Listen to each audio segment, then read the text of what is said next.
সকল ভক্ত চরণে সশ্রদ্ধ দণ্ডবত প্রণতি। আপনাদের সবার দৃষ্টি আকর্ষণ করছি, যেখানে দুইজন একই সাথে কথা বলে সেটা ঝগড়ার জায়গা।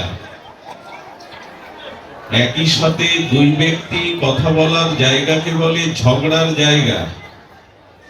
ভাগবত হলো একজন ব্যাসপীঠে হরি কথামৃত বলবেন আর সকলে শ্রবণ করবে, এরই নাম ভাগবত। এখানে একটু স্মরণ রাখতে হবে, দুইজনই কথা বললে তাকে ঝগড়া বলে। ভাগবত ব্যাসপীঠে শ্রী গুরু মহারাজের কৃপায়, ভগবানের অশেষ করুণায় যিনি ভাগবত বলেন, ভগবান যাকে দিয়ে বলান তিনি বলবেন, অন্যরা শুনবেন। আপনাদের সকলের কাছে বিনীত নিবেদন, একটু শান্ত পরিবেশ দান করুন। হরিকথার পরিবেশ না হলে হরিকথা বলে কোনো মঙ্গল কল্যাণ উন্নতি আমাদের সম্ভব নয়। আগে পরিবেশ চাই। দেখুন, আজ ভাগবতের ৯তম বিশ্রাম দিবসীয় হরিকথা।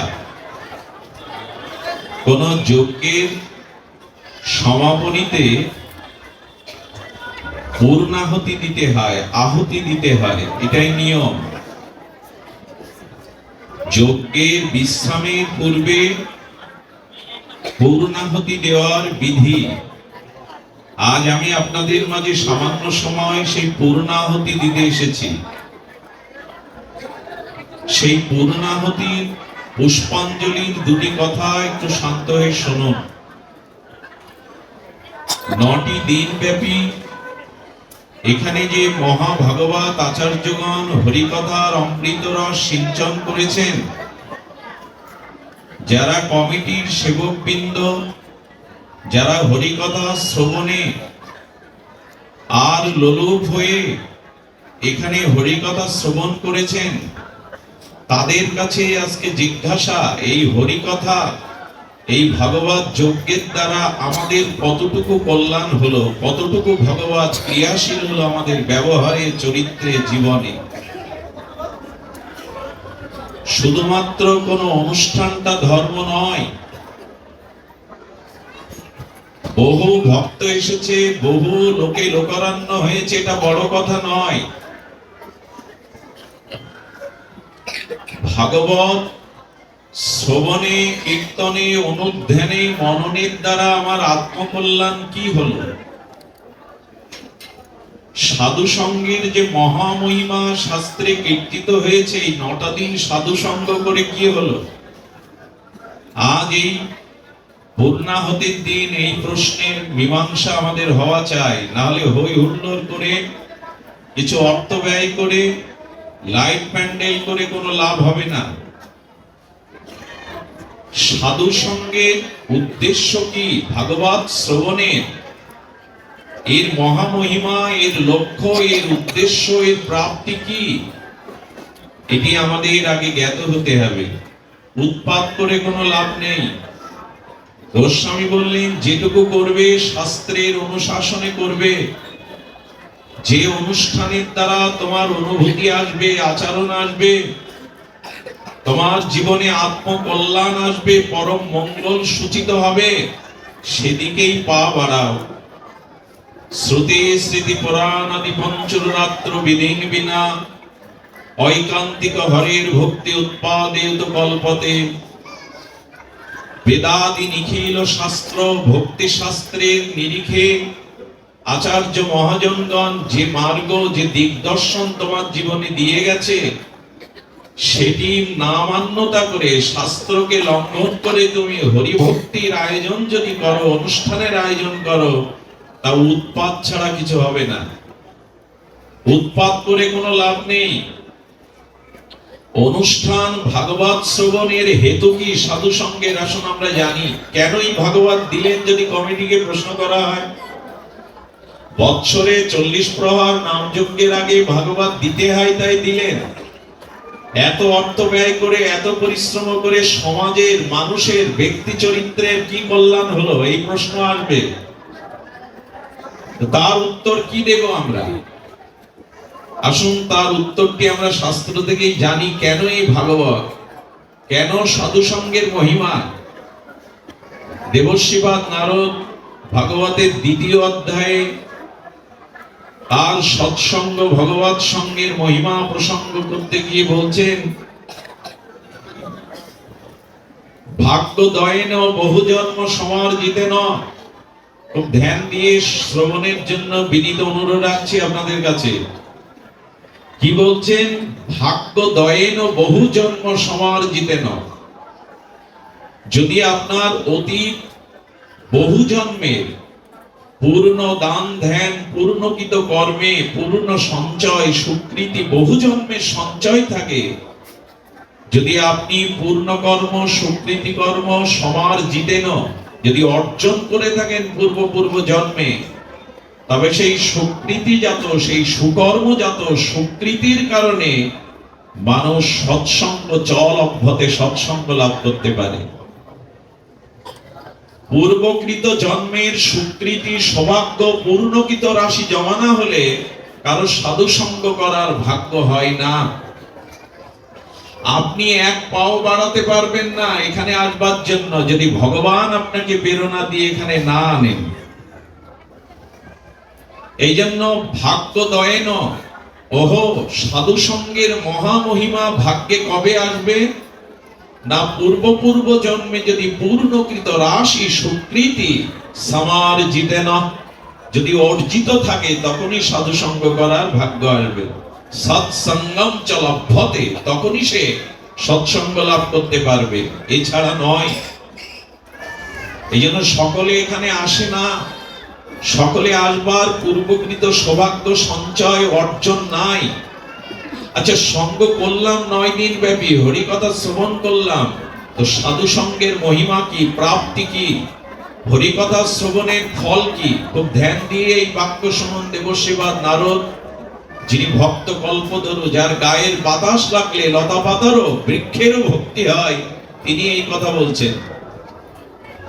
অজ্ঞান অহৈতুক কৃত মোহ অন্ধকার বিনাশনা। কি শব্দাবলী! কি বলছেন?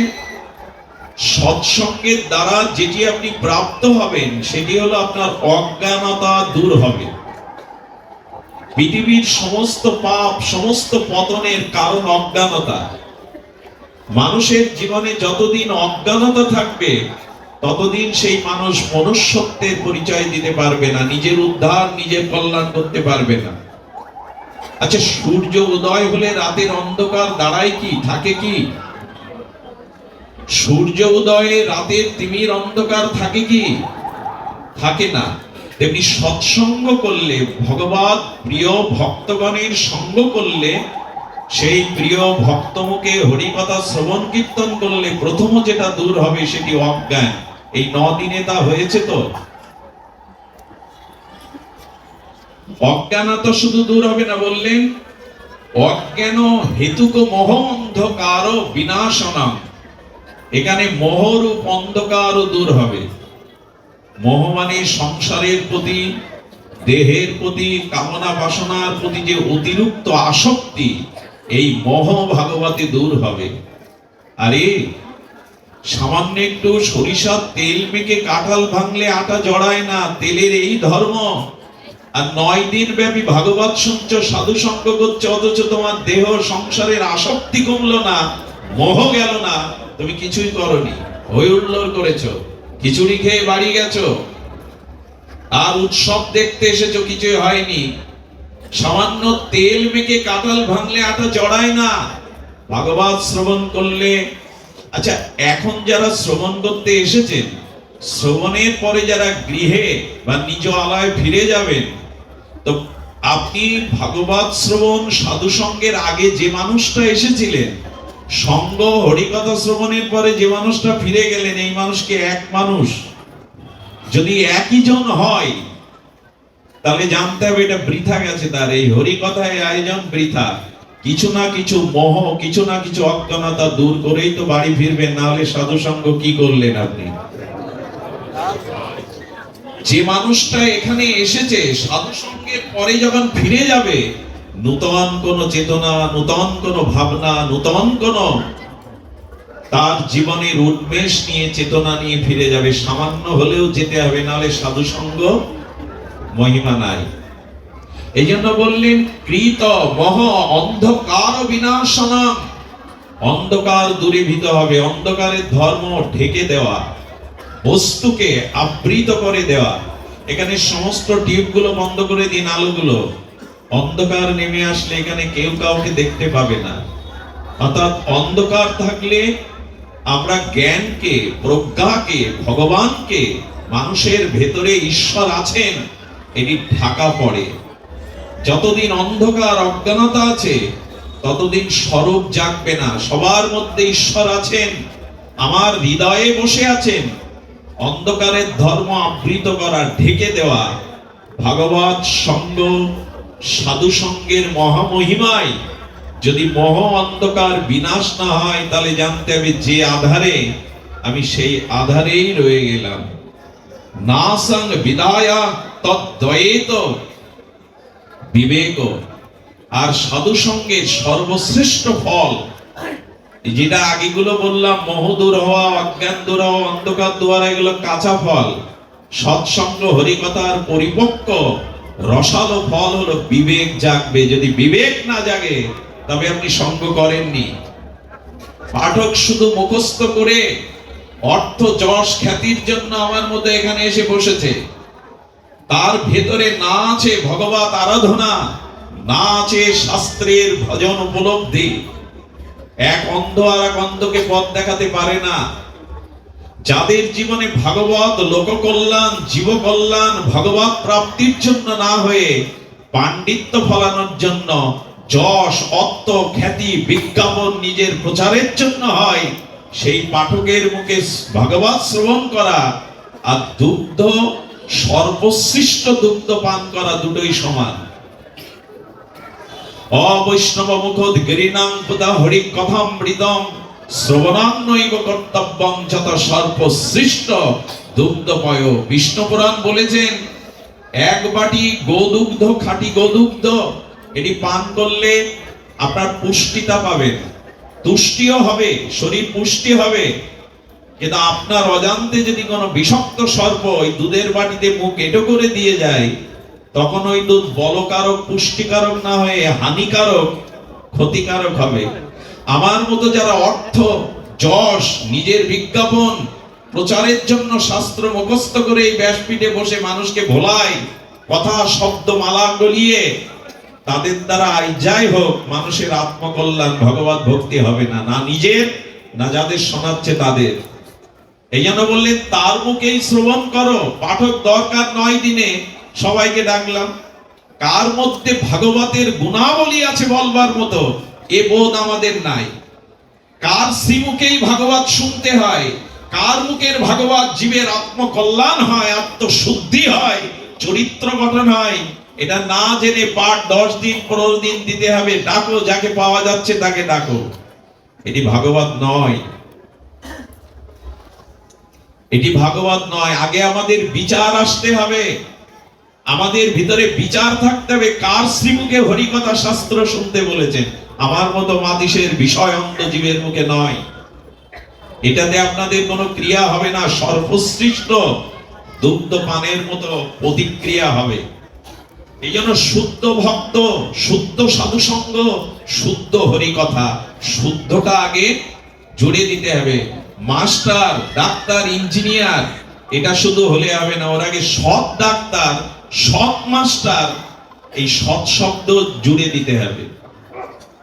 এই জন্য সঙ্গ হই হুল্লোড় করে করেও বা যদি আত্মজ্ঞান না হয়, তো বললাম যে মানুষটা এসেছিলেন শুনতে, সাধু সঙ্গ হরিকথা শ্রবণের পর ফিরে গেলেন, অন্য মানুষ যদি না হতে পারেন, সাধু সঙ্গ হরিকথা বিফলে গেছে। না সং বিদায় তদ্বৈত বিবেক। সাধু সঙ্গতে বিবেক জাগবে। বিবেক কাকে বলে?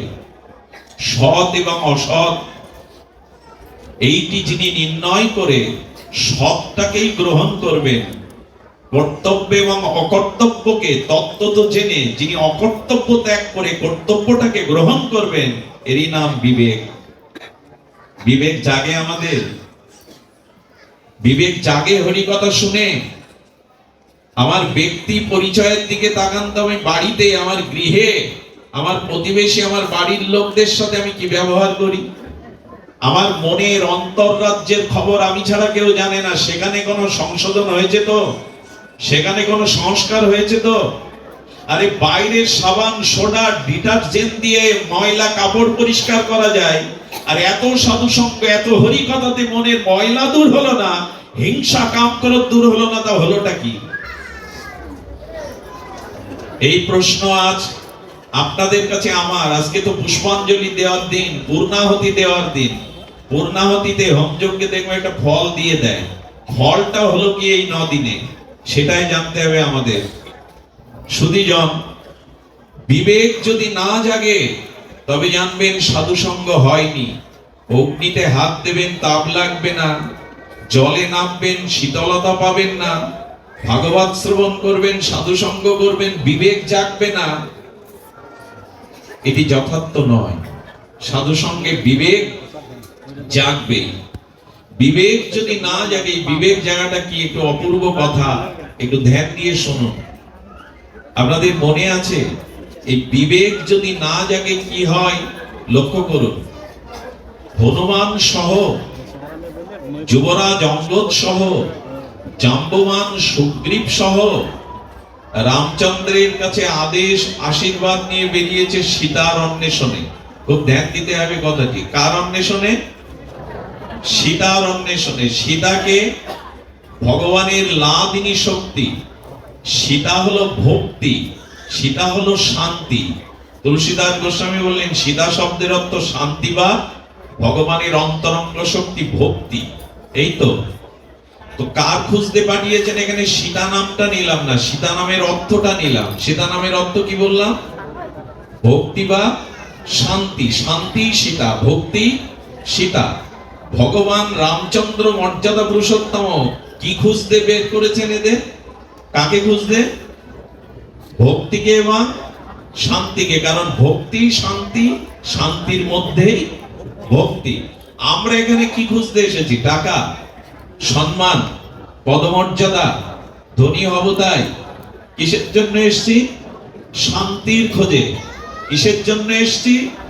প্রয়োজন কি আমাদের? প্রয়োজন প্রেম, প্রয়োজন ভক্তি। মহাপ্রভু বলছেন প্রেম প্রয়োজন, ভগবান প্রয়োজন না। কারণ প্রেম না থাকলে ভগবান সামনে এলেও দুর্যোধনের মতো কাজ হবে না। প্রেম চাই। এই জন্য প্রেম ভক্তির প্রয়োজন। এই জন্য রামচন্দ্র বলছে তোমরা প্রেম খুঁজে বেড়াও, ভক্তিকে খুঁজে বেড়াও। কারণ ভক্তি তোমাদের কাছে, শান্তি তোমাদের কাছে এসেছেন কেন? ওই শান্তির জন্যই তো। ওই ভক্তি, কারণ প্রেম পেলেই তো সব পাওয়া হয়। এই খোঁজ করতে যারা বেরিয়েছেন সবাই কি শান্তিরূপ সীতার কাছে, ভক্তিরূপ সীতার কাছে পৌঁছাতে পেরেছিল? সবাই সীতার অন্বেষণ পেয়েছিল, খোঁজ পেয়েছিল? কে পেয়েছিল? ভক্তরাজ হনুমান। এখানে এর রহস্যটা জানা দরকার। ভগবানও নির্দেশ দিলেন যাও আমার স্বরূপ বৃত্তি শান্তিরূপ ভক্তিরূপ সীতাকে অন্বেষণ করো। আচ্ছা, অন্বেষণ করতে গিয়ে সমুদ্রের তীরে দাঁড়িয়েছিল এই বানর সেনা, সুগ্রীবাদী, জাম্ববানাদি কোথায় দাঁড়িয়েছে? সমুদ্রের এপারে। সীতা কোথায়? ওই পারে। খুব মার্মিক কথা। এ কথা হৃদয়ে নিলে এক পায়ে এগিয়ে যেতে পারবেন, নিশ্চিত এগিয়ে যেতে পারবেন। তবে শ্রদ্ধার সহিত শুনতে হবে, অটুট বিশ্বাস নিয়ে শুনতে হবে। এই ওই পারে 400 ক্রোশ ওই সমুদ্রের সীমা। সম্পাতি বলে দিয়েছেন, সম্পাতি মানে পাখি। মানুষের দৃষ্টির থেকে পাখির দৃষ্টি বহু দূরে যায়। একটা গৃহীত শগুন 20 কিলোমিটার উপর থেকে বুঝতে পারে কোথায় মরা পড়ে আছে। আপনি 20 কিলোমিটার জিনিস দেখতে পাবেন। ওদের দৃষ্টিশক্তি প্রখর। যেমন সারমেয় কুকুরের শ্রবণ শক্তি খুব প্রখর। 1 কিলোমিটার দূরে কোন একটা সংকেত পেলে মাটির তলে ওরা নড়ে ওঠে। ওদের শ্রবণ শক্তিটি প্রখর, পাখির দৃষ্টি শক্তিটি অত্যন্ত প্রখর। তো সম্পানি বলে দিয়েছেন 400 ক্রোশ সমুদ্রের এরিয়া পার হয়ে অশোক কাননে মা সীতা ওইখানে আছে। এখন সমুদ্রের এপারে আর ভক্তি হলো ওপারে। ঠিক আমাদের অবস্থা তাই। এই সংসারটাই হলো সাগর। এই সংসারটা হলো, গোবিন্দ নাম দিয়েছেন মৃত্যুময় সাগর। এই সংসারটার কি নাম দিয়েছেন? মৃত্যু সংসার সাগরত। গীতায় বলছেন এই যে সংসার, এর একটা নামকরণ করেছেন সাগর। কেন করলেন? এবং নামকরণটা বড় অদ্ভুত বিচিত্র। কি বলছেন? মৃত্যু সংসার সাগরত, এটা হলো মৃত্যুময় সাগর। গীতাতে ভগবান দ্বাদশ অধ্যায় বলছেন। তার কারণ কি জানেন? সাগরের একুল থেকে ওকুলটা দেখা যায় না, তেমনি আমরা জন্মটা দেখে মৃত্যুর কুলটা দেখতে পাই না। সাগরে যত বড় সাঁতারু হন, বলবান হন, সাগর পাড়ি দিয়ে ওপারে যাওয়ার ক্ষমতা কারো, তেমনি সংসারে নিজ চেষ্টায়, অর্থ, বল, সামর্থ্যের দ্বারা এই সংসার মৃত্যু সাগরের ওপারে যাওয়া কারো পক্ষে সম্ভব নয়। দ্বিতীয়ত, সাগরের নোনা জল পান করে কারো তৃষ্ণা নিবারণ হয় না, বরঞ্চ তৃষ্ণা আরো বেড়ে যায়। তেমনি সংসারের কামনা বাসনা হাজার হাজার কোটি কোটি জন্ম ভোগ করলেও এখানে তৃষ্ণা কারো মেটে না। এই জন্য সাগরের সাথে তুলনা দিচ্ছেন। আরেকটি জিনিস আছে, সেটি হলো সমুদ্রে পড়ে গেলে কেউ না কেউ বাঁচতে পারে কোনো কৃপায়, কিন্তু এই মৃত্যুময় সংসার সাগরে যারা একবার এসে পড়েছে, এখানে কেউ বাঁচবে না। সকলকে মৃত্যুবরণ বা মৃত্যুর স্বাদ নিতে হবে।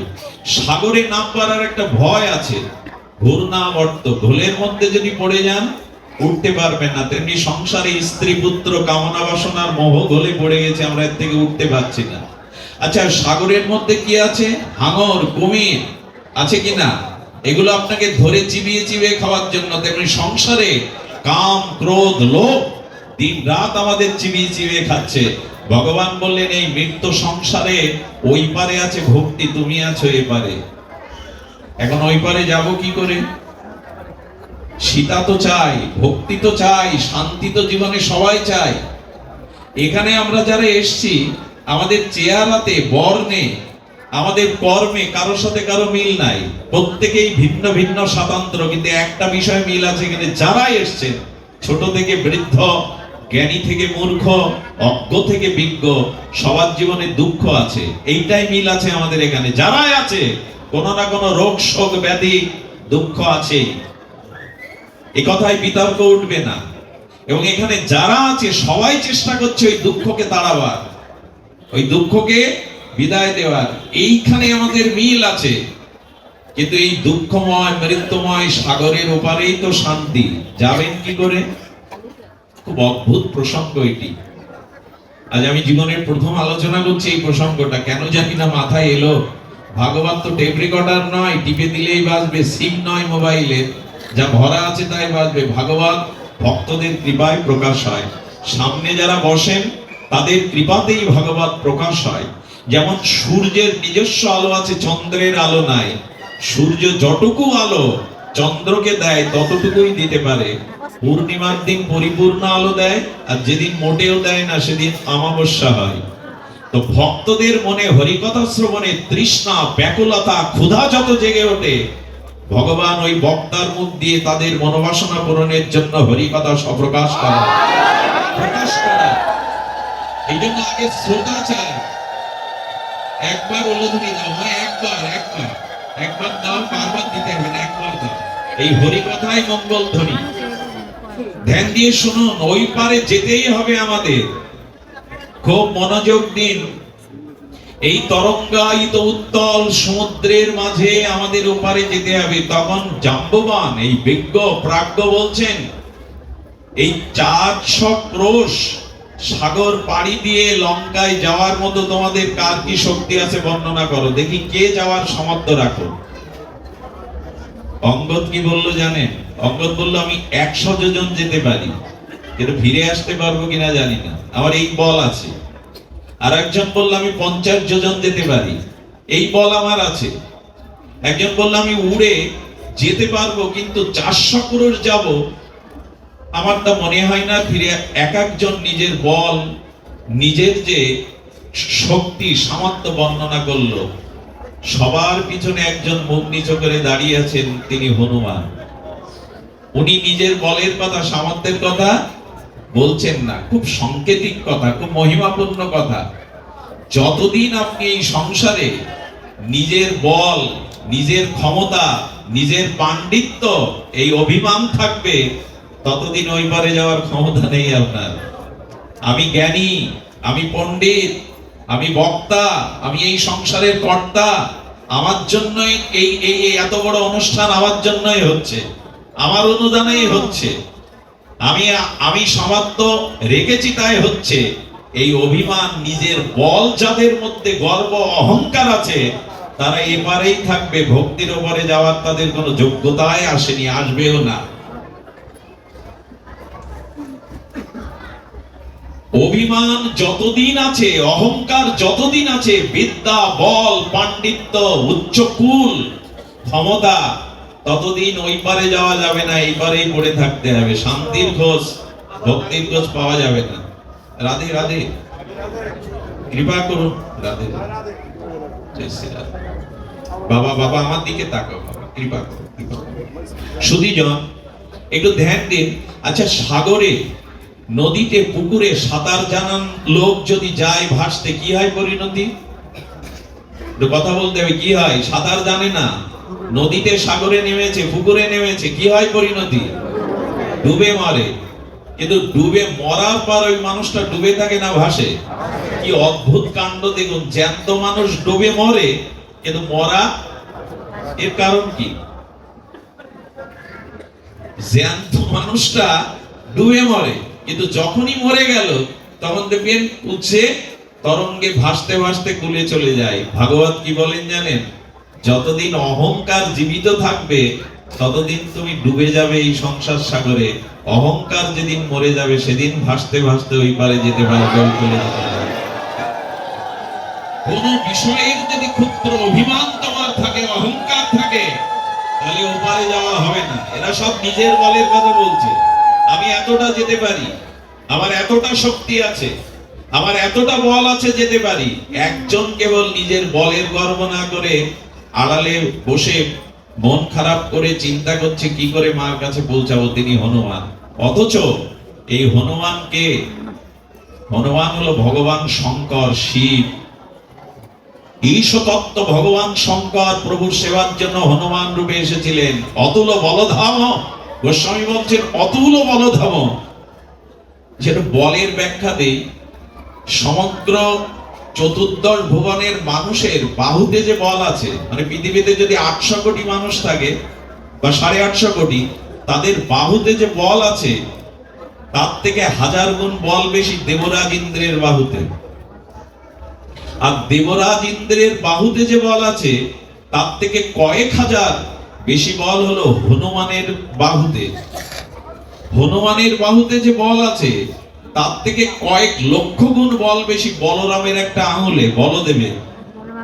আর বলদেবের আঙুলে যে বল আছে, তার থেকে কোটি কোটি বল গোবিন্দের মুখের একটা হাসিতে, শ্রী গোবিন্দের বদনের একটা হাসিতে। আর গোবিন্দের বদনে যে হাসি, তার থেকে কোটি গুণ বল আছে রাধারানীর করুণার দৃষ্টির মধ্যে। জয় রাধে। রাধারানী দৃষ্টি দিলেই আর প্রেম পেতে বাকি থাকে না। তো হনুমানজি একবার বলেছি, একবার দাও, মানে কি শুনতেও পায় না। জয় রাধে, কৃপা করো, কৃপা করো। অবশ্য মাঝে মাঝে উলুধ্বনির প্রয়োজন আছে, আমাদের নিদ্রা আসে, অলসতা আসে, একটু ধ্বনি দিলে জেগে ওঠে। কারণ আমাদের অনেক জন্মে এসব অভ্যাস নাই, যেন ঘুম আসে, অলসতা আসে। জেগে থাকুন, একদিন যে ঘুমাবেন ওই ঘুম আর ভাঙবে না।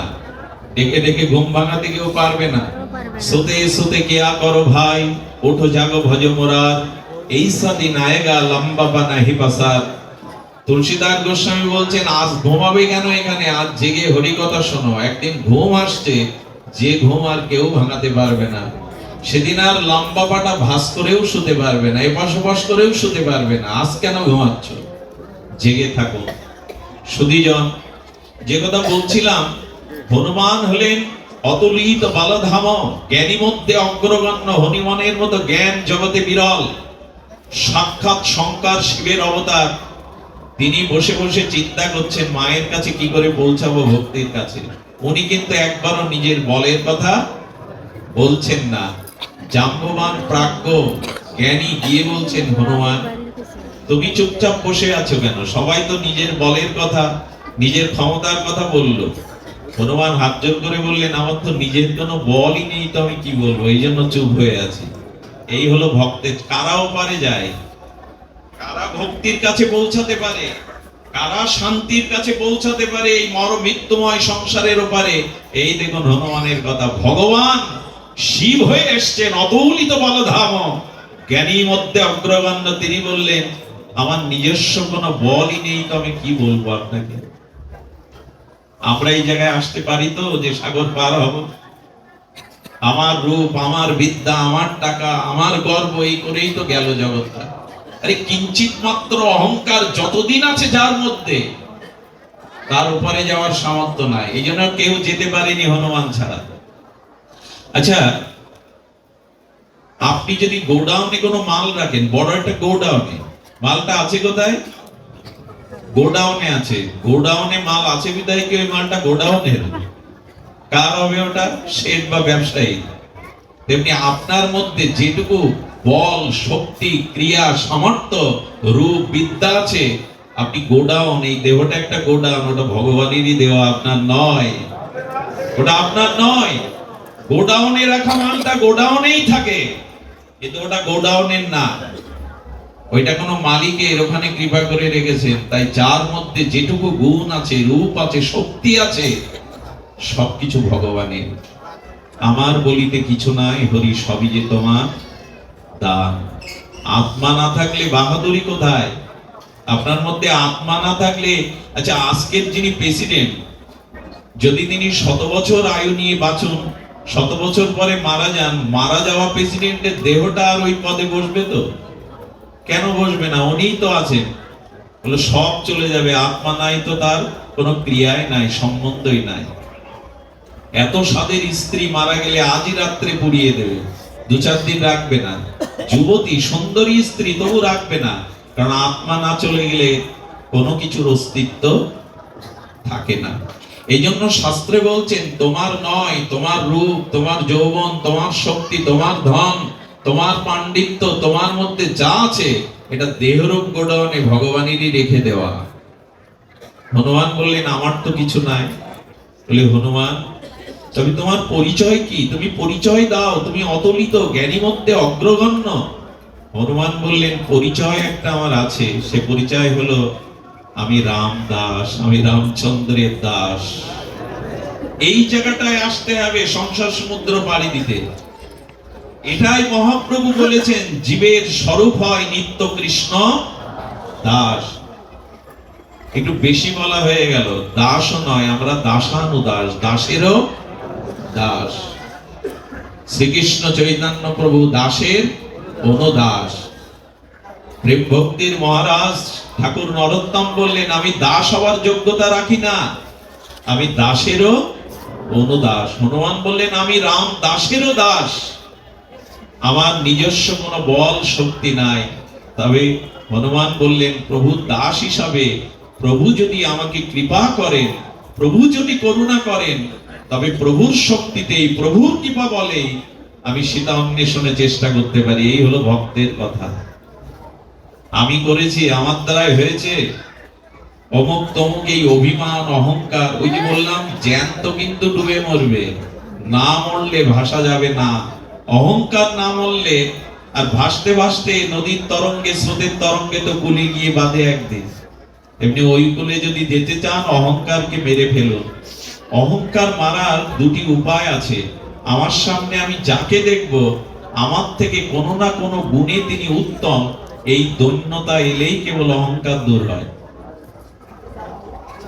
মায়েরা সন্ধ্যাবেলায় তুলসী তলায় প্রদীপ জ্বালতো, এখন জ্বালে কিনা জানি না, কেউ কেউ জ্বালে। আগেকার মায়েরা গলে কাপড় দিয়ে আর লাল পেড়ে সাদা কোলের শাড়ি পরে, গলে আঁচল দিয়ে তুলসী তলায় পূর্বপুরুষের আশীর্বাদ নেওয়ার জন্য প্রদীপ জ্বালতো। এখন ওই যে জোনাকি, ক্ষততক, জোনাকির নাম হলো ক্ষততক। এই ক্ষততক জোনাকি যখন মিটমিট করে জ্বলে, ওরা মনে করে সন্ধ্যার অন্ধকার আমি বুঝি দূর করছি, আমার আলোতেই সন্ধ্যার অন্ধকার দূর হচ্ছে। কিন্তু মায়ের যখন তুলসী তলে প্রদীপ জ্বলে, ওই প্রদীপের শিখা থেকে তখন ওর অভিমান দূর হয়, না না আমি তো জ্বলছি আর নিচ্ছি, কিন্তু ও তো শিখা দিয়েই আলো দিচ্ছে আমার থেকে বেশি, বরঞ্চ আমরা ওর আলোতে যাচ্ছি আলো নেওয়ার জন্য। তখন ক্ষততক জোনাকির অভিমান দূর হয় যে আমি আলো বিতরণ করছি। প্রদীপ জ্বলতে জ্বলতে প্রদীপের অভিমান আসে, আমি আলো জ্বলছি। হঠাৎ প্রদীপের শিখাতে উপরের দিকে দেখে নক্ষত্রগুলো কত আলোকবর্ষ দূর থেকে জগতে জল জল করছে, তারকারাজি বলে আলো উড়াই দিচ্ছে। তারকা মনে করে, তারা মনে করে আমরা এই শত আলোকবর্ষ দূর থেকে পৃথিবীতে আমরাই আলো দিচ্ছি, কিন্তু চাঁদ উঠলো। যখন চন্দ্রের উদয় হলো তখন লজ্জা পেয়ে তারা বললো, আরে আমরা কোটি কোটি কেন, অসংখ্য তারাও জগৎকে আলো দিতে পারবো না, আলো দিতে পারে চন্দ্র। চন্দ্রের অভিমান হলো আমি স্নিগ্ধ জ্যোৎস্না প্লাবিত করে জগৎকে আলো দেই। প্রভাতে যখন সূর্য উঠলো তখন চন্দ্র ম্লান হয়ে বলল, আমার অভিমান সাজে না, কারণ আলো আমার নিজস্ব না, আলো সূর্যের। আর আমাদের অধ্যাত্ম বিজ্ঞানীরা বলছে সূর্যেরও নিজস্ব আলো নাই, গোবিন্দের নখাগ্র জ্যোতি এই সূর্য আলোকিত করছে পৃথিবীতে। গোবিন্দের নখাগ্র জ্যোতিতে আলো আমাদের নাই। এই জন্য ভগবানের মহিমা আমার উপরে, এই উপরে যাওয়ার এটাই উপায়। যদি অভিমান দূর হয় আপনি দাস হতে পারেন। অহংকার, অভিমান, অসৎ জ্ঞান এগুলি ওপারে যাওয়ার বাধা, ভক্তির পথে বাধা, অন্তরায়। হনুমান প্রভুকে প্রণাম করে প্রত্যেক ছোট বড়কে আশীর্বাদ নিলেন, পায়ে প্রণাম করে। চিন্তা করতে পারেন, হনুমান প্রণাম করছে বানরদের। প্রভুর কার্যের, প্রভুর আশীর্বাদে সীতা অন্বেষণে, মা অন্বেষণে যাব, তোমরা আশীর্বাদ করো। একটা জিনিস বলি, এই আশীর্বাদটা কুড়িয়ে নেবেন গুরুজনের, এর থেকে বড় জিনিস আর জগতে নাই। অভিশাপ যেমন ভয়াবহ, আশীর্বাদ তেমনি মঙ্গলদায়ক। আশীর্বাদের অনেক অনেক মহিমা, আশীর্বাদ সাধারণ জিনিস নয়। আচ্ছা, আমি গতকালও বলেছিলাম কথাটা, একটু ধ্যান দিন তো। সাধু দেখলে, গুরু দেখলে, আচার্য দেখলে তার হাতটা আমরা মাথায় নিতে চেষ্টা করি কেন? বলি কিনা বাবা, মা হাতায় একটু, মাথায় হাত দিন, একটু আশীর্বাদ করুন, বলি কিনা মা? মাথাতে হাত দিলে কি হয়? আচ্ছা, আপনার হাত আর সাধুর হাতের মধ্যে পার্থক্য আছে কি? রক্ত মাংসের পাঁচটাই তো অঙ্গুলি, হাতের অবয়ব তো একই, একই বস্তু দিয়ে তৈরি করা, রক্ত মাংস দিয়ে, শিরা হাড় দিয়ে। হাত, সাধুর হাত, শ্রীগুরু পাদপদ্মের হাত আপনি মাথায় নিতে চান কেন? কারণ কি? হাত সকলের একই রকম উপাদান দিয়ে গড়া হলেও সকলের হাত একরকম নয়। আচ্ছা, একটা দৃষ্টান্ত দিই, মায়ের হাতের রান্না আর হোটেলের বয়ের হাতের রান্না এক হয় কি? কেন? দুইটাই তো হাত, দুইজনই তো রান্না করলো। মায়ের হাতের রান্নার মধ্যে সন্তানের সুস্বাস্থ্য, সন্তানের নীরবতার একটা স্নেহ মমতা মোশানো থাকে, ওটা হোটেল বয়ের মধ্যে হাত। পার্থক্য হলো কিনা? আচ্ছা, এখানে যদি জুয়েল আইস আছেন, এই হাতে জাদু, উনি যেভাবে দেখা, একটা রুমাল নিয়ে কবুতর দিয়ে উড়িয়ে দিলেন, আপনি পারবেন তো এই হাতে জাদু দেখাতে? হাত কি এক নাকি? এক নয়। এই জন্য সাধুগুরু বৈষ্ণবের মাথায় হাত থেকে আশীর্বাদ কেন নেওয়া হয়? ওদের হাতে কিছু আছে। এই জন্য মাথায় হাত, আমার মতো জন যেন কারো আর মাথায় হাত না দেয়, কারণ আমাদের হাতটা মাথায় দিলে শুধু অভিমানী বৃদ্ধি পাবে। আমি আশীর্বাদ করার যোগ্য, কৃপা দেওয়ার যোগ্য, কিন্তু দিতে নাই সামর্থ্য না থাকলে, দিতেও নাই, না নেওয়া উচিত। দিতে পারে কারা জানেন? আমাদের দক্ষিণেশ্বরের রামকৃষ্ণ পরমহংস, উনি বলরাম বসুর বাড়িতে সৎসঙ্গ করছেন, আর ঠাকুরের তো সেই ভাব দশা, মায়ের সঙ্গীত সুধা চিন্তা করতে করতে মাঝে মাঝে চোখ স্থির হয়ে যাচ্ছেন, সমাধিস্থ হয়ে পড়ছেন। আর তখনই ল কলেজের ছাত্র, ভীষণ তার্কিক, পরীক্ষা ছাড়া নিরীক্ষা ছাড়া কোনো কিছু বিশ্বাস করেন না, নরেন দত্ত বন্ধুদের নিয়ে ওই পদে যেতে গিয়ে বললো, চল তো, চল একটু দেখে আসি কোন সাধু। আরে ঠাকুরের সামনে গিয়ে বলছে, তুমি ঈশ্বর দেখেছো? ঠাকুর ভাবলেন, ওর দিকে তাকিয়ে বুঝলেন এ খুব সাধারণ নয়, এ কেউ সাধারণ নয়। ঠাকুর বললেন, দেখেছি কে? তোকে যেমন দেখেছি, ঈশ্বরকেও আমি দেখেছি, তোকেও দেখাতে পারি। নরেন দত্ত ভাবলেন ইনি মহাপুরুষ নয় মহা উন্মাদ পাগল, এই কথা যে বলতে পারে হয়তো সে মহাপুরুষ, নালে উন্মাদ। বলে তাহলে আমাকে দেখান, উপলব্ধি করান। সঙ্গে সঙ্গে রামকৃষ্ণ পরমহংস ভাবাবেশে নরেনের মাথায় হাত দিয়েছিলেন। কি বলবো, 3 দিন ব্যাপী নরেনের মধ্যে সমাধি কাজ করেছিল, বাহ্যিক জ্ঞান ফেরেনি 3 দিন। পরেই ঠাকুরের চরণে সমর্পণে বললেন ইনার মধ্যে মহা লোকত্রিয় কোন শক্তি কাজ করছে, হাতে কাজ হয়। এই জন্য আশীর্বাদ নিতে হয় হনুমানের মতো অগ্রগণ্য জ্ঞানী মধ্যে অগ্রগণ্য গুরুজনদেরকে, ছোটজনদেরকে ভক্তির কাছে যেতে গেলে, শান্তির কাছে যেতে গেলে সবার আশীর্বাদ করা, অভিশাপ নয়। এমন কর্ম করবেন না, কারণ কারোর চোখে যদি জল ঝরান তার থেকে কোটি গুণ জল আপনি তুলে রাখুন আপনার জন্য। কারো চোখের যদি জল ঝরান, একদিন কোটি গুণ জল কাঁদালে কাঁদিতে হয়, এটা লিখে রাখুন। কাউকে অকারণে কাঁদালে আপনাকে কাঁদতেই হবে, এর প্রমাণ নেবেন। শ্রীকৃষ্ণ অখণ্ড পরতত্ত্ব ভগবান, তিনি কংস বিনাশ করে কারাগারে বসুদেব এবং দেবকীকে উদ্ধার করলেন। দেবকী তখন শৃঙ্খলিত, কৃষ্ণকে দেখে প্রশ্ন করছে, দাঁড়াও, তুমি ভগবান, তুমি পরম পুরুষ, তুমি পরমেশ্বর, ভগবানকে গর্ভে ধারণ করে তোমার মুখে আমি মা ডাক কেন শুনতে পাইনি? আমার বুকের স্তন্য দুগ্ধ ভেসে গেছে, আমি তোমার মুখে দিতে পারিনি কেন? কোন অভিশাপে, কোন পাপে তোমার মতো সন্তানকেও পেয়ে আমি তোমার মুখে মা ডাক, তোমার বাৎসল্য প্রেম পাইনি? জবাব দিয়ে তবে আমার শৃঙ্খল মুক্ত করো। ভগবান মৃদু হেসে বললেন, মা এবার আমার দিকে তাকাও। দ্বিতীয়বার দৃষ্টি দিলে দেখলেন ওখানে কৃষ্ণ নেই, ধনুর্ধারী রাম দাঁড়িয়ে। মনে পড়ে মা, ত্রেতাতে তুমি রামকে বনবাসে পাঠিয়ে কৌশল্যাকে 14টা বছর কাঁদিয়েছিলে। কৌশল্যা তোমার চরণে পড়ে বলেছিল, আমি তো দাসী হয়ে থাকবো, ভরত রাজা হোক, কিন্তু রামের মা বলা ডাক হতে আমাকে বঞ্চিত করিস না। সেদিন কৌশল্যার মর্মভেদী এই অশ্রু জল তোমার হৃদয় বিগলিত করিনি, তুমি ছিলে কইকে। কাঁদালে কাঁদতে হয়, সেটাই পাচ্ছ তুমি।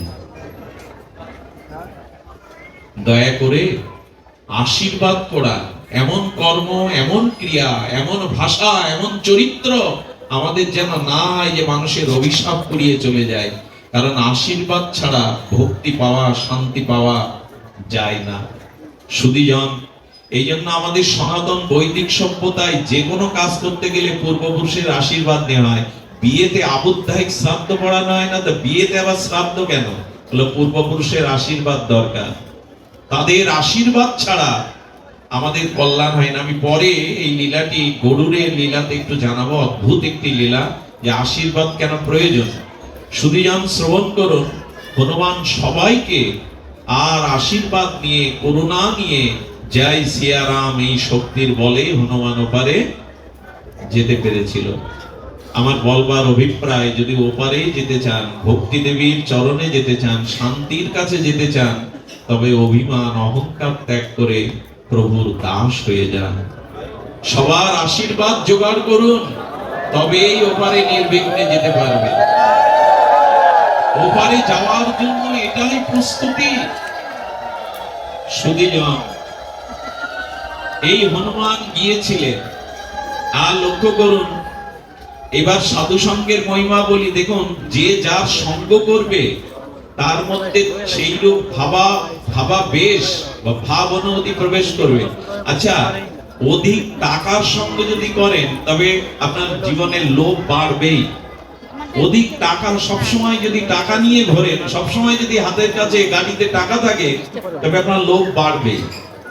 সুধীবৃন্দ, লক্ষ্য করুন, টাকার সঙ্গ করলে লোভ বাড়বে। আর যদি খুব মূর্খ ব্যক্তির সঙ্গ করেন রাত দিন, তবে আমি বলবো আপনার ক্রোধ বাড়বে, কথায় কথায় রাগ বাড়বে। মূর্খ ব্যক্তির সঙ্গ করলে আপনি কথায় কথায় খেপে যাবেন, রাগ বাড়বে। আর যদি পরস্ত্রীর প্রতি বাক্যের দ্বারা, মনের কোন মননের দ্বারা আসক্ত প্রমাণ হন, কাম আপনার বাড়বে। এবং এক একটা জিনিসের সঙ্গে এক একটা বিষয় সংক্রামিত হয়। সুধীজন, এই জন্য জীবনের খুব হিসাব করে এই জিনিসটা করতে হবে, তা হলো সঙ্গ। আপনার সঙ্গ কেমন, এটা থেকেই বোঝা যায় আপনার ব্যক্তিত্ব কেমন। আচ্ছা, সাধারণ পুকুরে পদ্ম ফোটে সরোবরে ছাড়া? আচ্ছা, কলের জলটা এটো কাটাটা ধোয়া জলটা যেখানে বয়ে যায়, মানে কচু গাছ কেউ লাগায়? লাগায় কি? তো হয় কেন? ওই এটো কাটা জীবাণু কলের জল যেখানে, যখন কচু গাছ দেবেন জন্মায়, ওখানে পদ্ম জন্মায়। পদ্ম কোথায় জন্মায়? সরোবরে। এই জন্য অপেক্ষা আছে, আপনি কেমন, পদ্ম না কচু গাছ, এটা নির্ভর করবে আমি কোন আশ্রয়ে সঙ্গ করে, কার সঙ্গ করে। এই জন্য সকলকে সম্মান করতে হবে, কেউ কাউকে নিন্দা করা যাবে না, কেউ ক্ষুদ্র ছোট নয়, কিন্তু সঙ্গ সকলের করা যাবে না। কারণ যার সঙ্গ করবেন তার ভেতরের অনুভূতি আপনার ভিতরে সংক্রামিত ব্যাধির মতো সংক্রামিত হবে। কইকেয়ীর এই দশা হলো কেন? মন্থরার সঙ্গ করে। তো হনুমান গিয়ে কার সঙ্গ করেছিলেন জানেন? লঙ্কায় বিভীষণের। আর হনুমানের সঙ্গ পেয়েই বিভীষণ রামচন্দ্রের চরণে শরণাগতি নিয়েছিল। বিভীষণ ভক্ত ছিল কিন্তু রামচরণে যেতে পারেনি, সাগর পার হয়ে ভগবানের কাছে আসতে পারেনি, কারণ সাধু সঙ্গর কপালে তখনও হয়নি। রাম রাম করে, তুলসী ভক্তি দেবী গৃহে রেখেছে, কিন্তু রামচরণে পৌঁছাতে পারছে না। জগৎ জানিয়ে দিল, সাধু কৃপা বিনা কেউ ভগবত পাবে না, পায়নি, পেতে পারে না। যতদিন সাধু কৃপা, ভক্ত কৃপা না হবে, ততদিন ভগবানের চরণে কেউ যেতে পারবে না। এই জন্য বিভীষণের সঙ্গ হনুমানের হলো, তো বিভীষণ ছুটলো। এতদিন লঙ্কায় ছিল, ওই সীতাকে বন্দী করে রেখেছে বিভীষণ, ভক্ত তো প্রতিবাদ করেনি, তো প্রতিবাদ করেনি। এই জন্য রামের চরণে পূর্ণ সমর্পণ শরণাগতি হনুমানের সঙ্গ ছাড়া পাইনি। যেন বিভীষণ বলেছেন, ধন্য আমি, রাম ভক্তের সঙ্গ পাওয়া মানে, তোমার মতো সাধু সঙ্গ পাওয়া মানে অচিরেই আমি ভগবত চরণ পাবো, এতে আমার আর সন্দেহ। পূর্ব দিগন্তে সূর্য উদয়ের 1 ঘন্টা 36 মিনিট পূর্বে যে ব্রাহ্ম মুহূর্ত বলা হয়, দেখবেন পূর্ব দিগন্তটা ফর্সা হয়ে গেছে, সূর্য ওঠেনি, অথচ পূর্ব দিগন্তটা উদ্ভাসিত হয়েছে জ্যোতিতে। ঠিক তদরূপ যখনই সাধু সঙ্গ হবে, প্রকৃত সাধু সঙ্গ, জানবেন ভগবানের চরণে পৌঁছাতে আর আপনার বিলম্ব নেই। ওই জ্যোতি প্রকাশ হয়েছে যে অচিরেই পৌঁছাতে পারবে। এই জন্য বিভীষণের সঙ্গ হনুমানের হলো, তো ছুটলো। এবার বলবো সাধু সঙ্গের মহিমা, এতক্ষণ বললাম ওপারে যাওয়ার। এবার ভাগবতের মহিমা আমাদের শুনতে হবে। ভাগবত পাঠ দিলেন তো ওই মোস্তফাপুর বাসী 9 দিন কমিটি বৃন্দ। ভাগবত মানে কথা, ভাগবত মানে কিছু লীলা নয়। ভাগবত কি এটা শুনুন, অদ্ভুত শব্দ এসেছে। অনেকেই পিতামাতার আত্মকল্যাণে ভাগবত দেয় না? কিন্তু শাস্ত্র কি বলেছেন জানেন? পিতামাতার কল্যাণে ভাগবত সন্তান সন্ততি দিচ্ছে, এটা একটা কথা, কিন্তু তারও মূল কথা হলো সুকৃতি সৌভাগ্যের দ্বারা পিতামাতা যখন বৈকুণ্ঠবাসী হয়, ওদের আশীর্বাদেই কেবল ভাগবত দেওয়ার ইচ্ছা মনে জাগে মানুষের। ওরা উদ্ধার হলেই ওদের আশীর্বাদেই ভাগবত দেওয়ার ইচ্ছা জাগে মানুষের। ভাগবত সাধারণ কোনো জিনিস নয়। ভাগবতটা কি একটু জানি, ভাগবত পাঠ তো হলো, আর আমরা ভাগবত পাঠ করতে বসি, পাঠ যা করি তা বুঝি, যাবতী রাজ্যের গল্প, যাবতী রাজ্যের বিষয় এনে হাজির করি। ভাগবত আসলে কি? এই জন্য ভাগবতটা জানতে হবে যে ভাগবতের মহামহিমা কি। ভাগবতের কয়টি অক্ষর? 4টি, ভা, গ, ব, ত। এই 4টি অক্ষরে হলো ভাগবত। এই অক্ষরগুলোর মধ্যে আমাদের আচার্যরা ভাগবতের মহামহিমা জানিয়েছেন। প্রথমে হলো, একটু বলুন, প্রথমে ভা। ভয়াকারে এই ভাতে হলো প্রকাশ। ভাতি মানে প্রকাশ, প্রকাশ মানে আলো, প্রকাশ মানে আলো। তো ভাগবত শ্রবণের দ্বারা, ভাগবত কীর্তনের দ্বারা, ভাগবত মননের দ্বারা আপনার জীবনে প্রকাশ আসবে, অর্থাৎ চেতনা বা জ্ঞান আসবে। ভারত শব্দের অর্থ মানে কি জানেন? ভা মানে প্রকাশ, জ্ঞান, আর রত মানে জ্ঞানে যারা রত তাদেরকেই বলা হয় ভারত বা ভারতবাসী, জ্ঞানে যিনি রত, তা ভাতে যার ভিতরে প্রকাশ আছে, চেতনা আছে, যার ভিতরে জ্ঞান আছে, ভাগবতের প্রথম অক্ষর। তবে একটা কথা এই পরিসরে বলে থাকি, হৃদয়ে লিখে নিন, আজকের অনুষ্ঠানে একটি সার সিদ্ধান্ত কথা লিখে নিন, হৃদয়ে লিখে নিন, কাগজে লিখতে হবে না, থাকবে না। হৃদয়ে লিখতে বলছি এই জন্য, আমাদের আবার মনে থাকে না 5 বছর আগে কে আমাকে অপমান করেছে এ কথা আজও ভুলতে পারিনি, অথচ কাল সকালে শুনুন আপনি কাল কি শুনে এসেছেন ভাগবতে, এটা বলতে পারেন। অথচ ওই মানুষ 5 বছর আগের অপমানের কথাটা ঠিক ঠিক মনে রেখেছে। আমাদের ধারণ ক্ষমতা ওইগুলি বেশি, এইগুলি না, এই জন্য লিখে রাখতে বলছি, বারবার বলছি কেন, জ্ঞান পৃথিবীতে আছে, গ্রন্থে আছে, পণ্ডিতদের কাছে আছে, সাধনার মধ্যে আছে, আছে কিনা?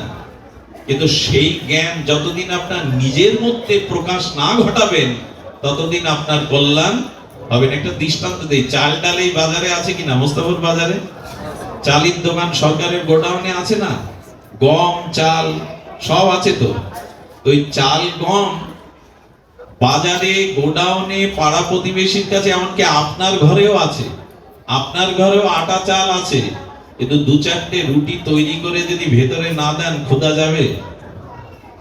জ্ঞান তো সবখানেই আছে, জ্ঞান পৃথিবী জুড়ে আছে। ওই জ্ঞান আপনার মধ্যে যতদিন আপনি নিজে না জাগাবেন আপনার কোনো কল্যাণ হতে পারে না। জ্ঞান পৃথিবীব্যাপী ছড়ানো থাক, আইনস্টাইন, নিউটন থাকুক, বড় বড় জ্ঞানের বই থাকুক, বড় বড় জ্ঞানী থাকুক জগতে, আপনার চেতনা, আপনার প্রকাশ যতদিন না হবে ততদিন আপনার কল্যাণ হবে না। জ্ঞান আপনার ভেতর থেকেই জাগতে হবে। আচ্ছা, আরেকটা দৃষ্টান্ত দেই, পৃথিবীতে বিদ্যুৎ বা আলো সবখানে আছে, কিন্তু আপনার প্রাইভেট কারে আলো নেই, চলতে পারবেন? আলো তো রাস্তাঘাটে, আলো তো সবখানে আছে, অথচ আপনার চলার যে লক্ষ্যে পৌঁছানোর গাড়ি, সেই প্রাইভেট কারে আলো সবখানে থেকে কাজ কি? যদি আপনার গাড়িতেই না থাকে, খাদে পড়বেন, অ্যাক্সিডেন্টের কবলে পড়বেন, পড়বেন কিনা? জ্ঞান কীর্তনে আছে, জ্ঞান মন্দিরে আছে, জ্ঞান গ্রন্থে আছে, জ্ঞান ভাগবতে আছে। ওই চেতনা যদি আপনার ভেতরে জ্ঞান না জাগান আপনার কল্যাণ হবে না। এই জন্য জ্ঞানটা নিজের মধ্যে থেকে আসতে হবে। আচ্ছা, বাতাস সবখানে আছে কিনা? জয় রাধে। বাতাস সবখানে আছে কিনা? রাধে মানে বাবার ঘুম আসছিল তাই রাধে বললাম। বাতাস সবখানে আছে কিনা? এটা আপনার টায়ারে যদি বাতাস না থাকে, সাইকেলের টায়ারে চলতে পারবেন? জ্ঞান এত লোকের কাছে গ্রন্থে আছে, তাতে কি এসে যায়? জ্ঞান আপনার ভিতরেই জাগাতে হবে। এইটাই জাগায় ভাগবত, প্রকাশ। ভাগবত কেন দিচ্ছেন, কেন শুনছেন? তার কারণ আমার ভিতরে ওই যে বললাম অন্ধকার আছে, মোহ আছে, অজ্ঞানতা আছে। যেমন এখন আমি প্রমাণ করতে পারি আপনাদের ভিতরে আলো জেগেছে, চেতনা জেগেছে, প্রায় বলি কথাটি। তার কারণ কি জানেন? তার কারণ এখানে মায়েরা এবং বাবারা একসাথে বসে আছে, কারো লক্ষ্য, কারো দৃষ্টিকোণের, মনের বিকার আসছে কারো। এটাই তো প্রমাণ করে এখন আপনার ভিতরে আলো জ্বলছে ভাগবতের। এখানে আপনি একজনকে সামনে বসে দিয়ে নিজে পেছনে বসছেন। এখানে স্ত্রী আছে, পুত্র আছে, কেউ ভাইকে সাথে নিয়ে আসছে, ছোট বাচ্চাকে নিয়ে আসছে, কিন্তু এখন কারো কথা, কারণ মোহ কাজ করছে না এখানে। কোথায় এখানে আমার স্ত্রী? বারবার তাকাচ্ছে তার দিকে, আমার বাচ্চাটা কোথায়? এই মোহ দূর হয়। এখানে নারী পুরুষ একসাথে বসলেও কারো মনে বিকার আসে না, কারণ জ্ঞান ভাগবতের দ্বারাই এই চেতনার প্রকাশ ঘটে। ভাগবত শুধু অনুষ্ঠান নয়, ভাগবত শুধু হাজার হাজার লোক জোগাড় করা নয়। আর আজকের একটা জিনিস হয়েছে, ভাগবত মানে সেলফি তোলা। সাধুদের সাথে একরা সেলফি তুলে দিয়ে দাও, লোড দিয়ে দাও। সাধুর কোথায় বসা উচিত? আমার ঘাড়ে হাত দিয়ে। এই আর একটা জিনিস, মন্দিরে গেছি, বিগ্রহকে পিছনে রেখে আমি সামনে সেলফি, আমি ভগবানের আগে। এইসব ভালো জিনিস না। এত প্রচার করে হবেটা কি যদি নিজের জ্ঞানের প্রকাশ না হলো? হৃদয়ে রাখুন সাধুকে, চেতনাকে। একটা অবাক রাজ্যে, অবাক করার সময় আমরা বাস করছি। স্বামী স্ত্রীর গোপন প্রণয় পর্যন্ত আজকে মোবাইলে দেওয়া হচ্ছে, ফেসবুকে দেওয়া হচ্ছে। প্রেম বিজ্ঞাপন করার জিনিস। ভালোবাসা বিজ্ঞাপন করার জিনিস? আজ আমরা কোন এক রাজ্যে পৌঁছেছি জানি না, সামনে অন্ধকার ছাড়া, আর এই অন্ধকারে একমাত্র ভাগবতী ভাব প্রকাশ ঘটাতে পারে। দ্বিতীয় অক্ষর কি? দ্বিতীয় অক্ষর গ। গতে আমাদের সরলত্ব করেছেন গতি দায়ক। গতে গতি, গতি দায়ক, বিপরীত গতি দায়ক। ভাগবত শ্রবণ করলে, তবে শ্রবণ করতে হবে কার মুখে? আগে বললাম আমার মুখে না, মা দিশ আমার মুখে না, সাধু মুখে হরিকথা শুনতে হবে। ভজনানন্দে নির্মল চরিত্র ভাগবত অধিকারীর মুখেই ভাগবত শুনতে হবে। একজনের সারা দেশ জোড়া শোনা, ওনাকে আনলে হাজার হাজার লোক বেশি হবে, আমাদের কমিটির খুব নাম হয়ে যাবে, এত লোক হয়েছে। এইসব তাল করলে হবে না, দেখতে হবে তার ভিতরে ভাগবতের যথার্থ অধিকারী কিনা তিনি। অধিকার, আচ্ছা ডাক্তারি এমবিবিএস পাস করে আপনি চেম্বার খুলতে বসতে পারবেন? পারবেন কি? এমবিবিএস পাস করেছেন 5 বছর ধরে, এত লেখাপড়া পরিশ্রম অনুশীলন, তারপরে ডাক্তারের পাশে থাকতে হবে আপনাকে। ওকে কি বলে, কি করা বলে? 1 বছর দিনেশ দা ইন্টার্নি করে বাস্তবিক পরীক্ষিত জ্ঞান অর্জন করে তবে আপনাকে ওখানে বসতে হবে। আরো 10 বছর অভিজ্ঞতা সঞ্চয় করতে হবে। এই জন্য বলা হচ্ছে ভাগবতে গতি বর্ততে, গতি বদলে দেবে। কি গতি বদলে যাবে জানেন? আমার গতিটা অগতির দিকে, আমার গতিটা অগতির দিকে। কিন্তু ভাগবত শ্রবণ করলে গোবিন্দ বলছেন আমি অগতিরও গতি করে দেই। যারা ভাগবত শ্রবণ করে আমি অগতিরও গতি করে দেই। যে অগতির দিকে চলেছে আমি তারও গতি নির্ধারণ করে দেই। প্রমাণ নিন একবার, মা একবার এর প্রমাণ নিন। এর প্রমাণ হলো পরীক্ষিত মহারাজ কি হয়েছিলেন? অভিশপ্ত। তো অভিশাপ কি ভালো জিনিস? আর সাপে কেটে যে মারা যায় সেটাও শাস্ত্রে খুব সুলক্ষণ বলে নি। তা ওনার অভিশাপ কি হলো? বিপ্র অভিশাপে তক্ষক দংশনে উনি 1 সপ্তাহ পর মারা যাবেন। এটা অভিশাপ কিনা? সর্বঘাতে পরীক্ষিত মহারাজের মতো পাণ্ডবদের উত্তরসূরি এত ন্যায় প্রজা, এত ন্যায় পরায়ণ বৈষ্ণব মারা যাবে সাপে আঘাতে। এটা গতি কি ভালো গতি? অভিশাপ কি ভালো গতি? সর্বদংশনে মারা ভালো গতি? কিন্তু 1 সপ্তাহ ভাগবত শুনে সেই গতি কোথায় গেল? সেই গতি অগতিরও গতি গোবিন্দের চরণে পৌঁছে গেল। এর থেকে বড় মান আর কি আছে? এর থেকে বড় প্রমাণ আর কি আছে? যিনি অভিশপ্ত, যার 7 দিনে তক্ষক দংশনে মৃত্যু হবে, তার মস্তক থেকে ব্রহ্মরন্ধ্র ফেটে দুর্লভ গোবিন্দ চরণে চলে গেল। এই হলো ভাগবত শ্রবণের অগতিরও গতি। আমাদেরও হবে, এটি শুধু ওনাদের না, আমাদেরও হবে। এই জন্য বললেন ভাগবত শ্রবণ করো, হরি কথা সাধু মুখে সাধু সঙ্গে শ্রবণ করো। এই শ্রবণের দ্বারাই তোমার গতি বদলাবে। সুধীবৃন্দ, গতি অবশ্যই বদলায়। আমি নিজে দেখেছি কত মাতাল, কত মদ্যপ, কত কুপথে যাওয়া মানুষ এই ভাগবত শ্রবণ করে সুপথে এসেছে। এই জীবনে অনেক অনেক দেখাবার সৌভাগ্য দিয়েছেন ভগবান শ্রী গুরুদেব। এই ভাগবত শ্রবণের দ্বারা মানুষের কি গতি হয় দেখুন। একটা একটা ঘটনা একটু গল্প আকারে আমি মাঝে মাঝে বলি আপনাদের, তাতে একটু আনন্দও হয়। এক স্বামী ভগবতমুখী, কিন্তু স্ত্রী আবার ভগবত বিমুখী। ভাগবত সে সহ্য করতে পারে না, ভগবানকেও সহ্য করতে পারে না। এবং স্বামী বারবার বলে 7 দিন পাঠ হচ্ছে, একদিন একটু যাও না। বলে না আমার রুচি নেই, আর আমি তো একটু স্থূল, একটু মোটা, একটু স্থূল। বলে আমি বসলেই 1 সেকেন্ডে ঘুম পেয়ে যায়। কোথাও বসলেই, কিছু কিছু মায়েদের আবার এরকম অভ্যাস আছে, বাবাদের নাই তা নয়, আছে, বসলেই ঘুমায়। এখন স্বামী বারবার বলতে বলতে ঠেলে ঠুলে পাঠিয়েছেন, আরে যাও না। স্বামীর কথা রক্ষার্থে স্থূল এই কৃষ্ণ বিমুখ মহিলা, উনি তো ভাগবত কি তা জানেন না। যখন প্যান্ডেলে পৌঁছেছেন তখন পাঠক আসেননি। আসছেন রাস্তায়, মাইক্রোফোন নিয়ে ঘোষণা করছেন আসুন আসুন। উনি মনে করছেন ভাগবত শুরু হয়ে গেছে। আসুন হলো ভগবতের মন্ত্র। আসুন আসুন উনি এসেছেন। এরপর বলছেন বসুন বসুন। উনি বসেছেন, আর বসলে ওনার কি হয়? ঘুম আসে। ঘুমিয়েছেন। এর মধ্যে পাঠক বৃন্দাবনে 1 ঘন্টার বেশি পাঠ করেন না পাঠকরা। 1 ঘন্টা পাঠের পর পাঠ ভেঙে গেছে, লোক উঠতে শুরু করেছে, ওনারও ঘুম ভেঙে গেছে। তখন ঘোষক আবার বলছেন সবাই ঘরে ফিরে যান। শুনলো কয় কটা? আসুন, বসুন আর ঘরে ফিরে যান। স্বামী গিয়ে সন্ধ্যায় কি ভাগবত শুনে এলে গো? এতদিন পর জীবনে প্রথম ভাগবত শ্রবণে গেলে বলে আর রাখো তোমার ভাগবত, এই 3টেই তো মন্ত্র, আসুন, বসুন আর ঘরে ফিরে যান।